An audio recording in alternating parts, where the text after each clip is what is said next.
En tout cas, si vous voulez,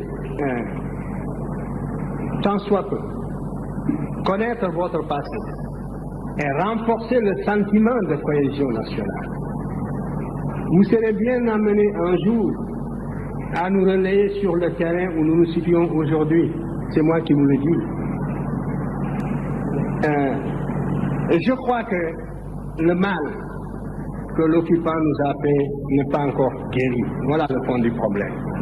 L'aliénation culturelle finit par être partie intégrante de notre substance, de notre âme. Et quand on croit s'en être débarrassé, on ne l'a pas encore fait complètement.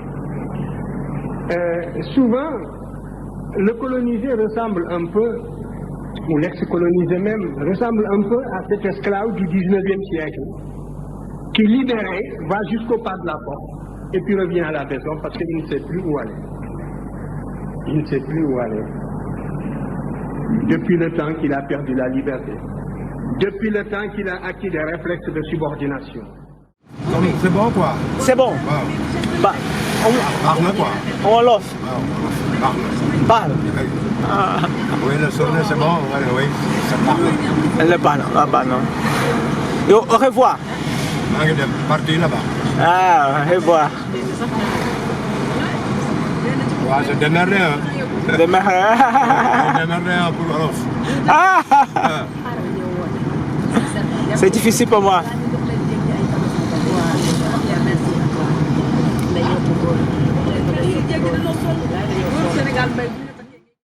En tout cas, si vous voulez, tant soit peu, connaître votre passé et renforcer le sentiment de cohésion nationale, vous serez bien amené un jour à nous relayer sur le terrain où nous nous situons aujourd'hui. C'est moi qui vous le dis.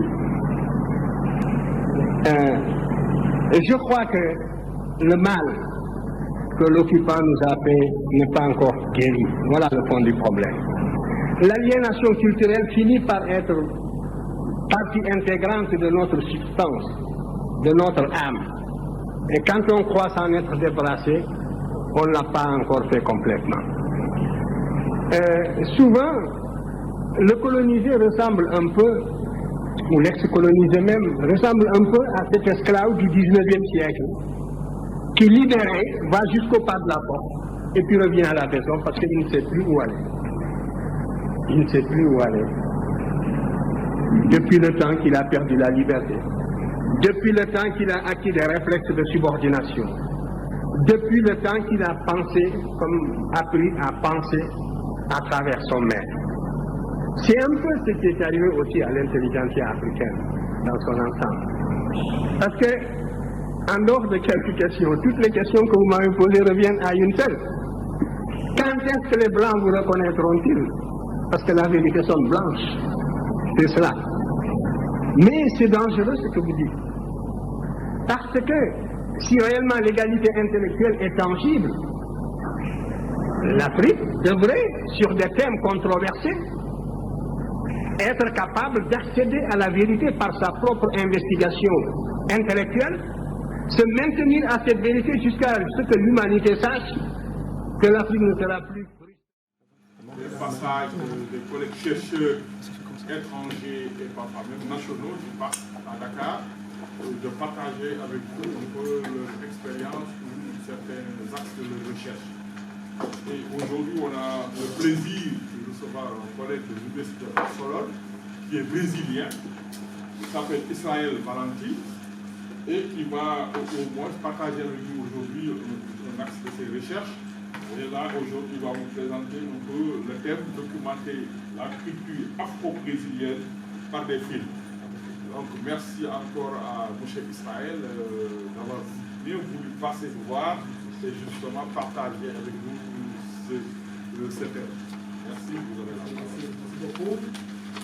Premièrement, je veux, comme je dis, remercier le professeur Denis pour faire l'invitation pour le département de théologie aussi, de l'histoire, et pour vous, c'est le student qui, pour moi, ça me fait plaisir.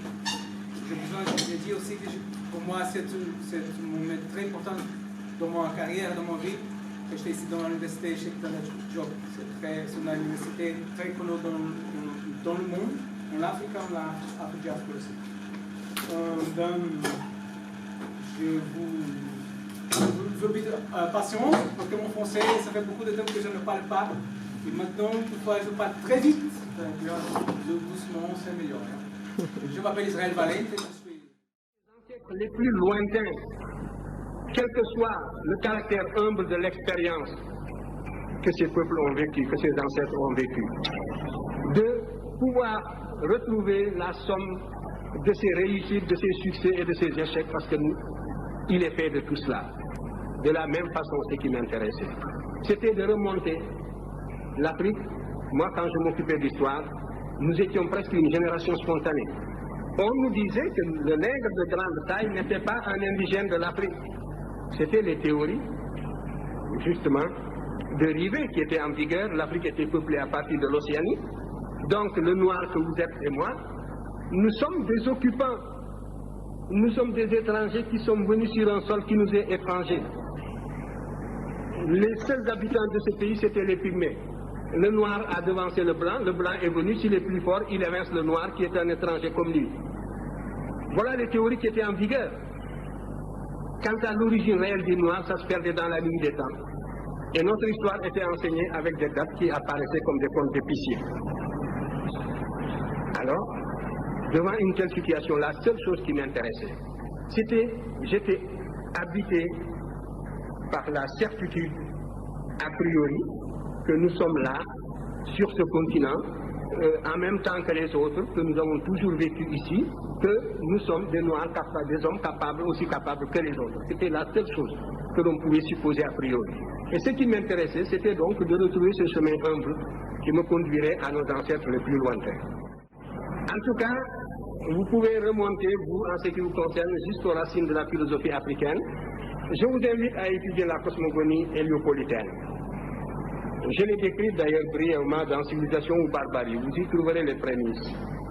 Vous commencerez à vous faire une idée de la consistance de la pensée de vos ancêtres de la vallée du Nil qui étaient noirs comme vous, ici. Si c'était cela, si ce n'était pas cela des arguments, c'est la preuve que, vous voyez, on a presque le cerveau vidé et les arguments d'une certaine source ne se fixent plus. C'est ça l'aliénation.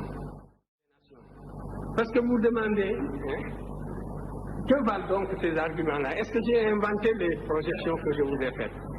Que vous pouvez retrouver dans la vallée du Nil, où vous trouverez justement cette civilisation qui est discutée, ces agents qui se sont représentés plus noirs que vous-même. Mais déjà, vous avez les œillères de l'éducation colonialiste et vous ne pouvez plus voir cette réalité palpable. C'est ça la cécité intellectuelle. Vous comprenez? Où est la raison dans cette éducation?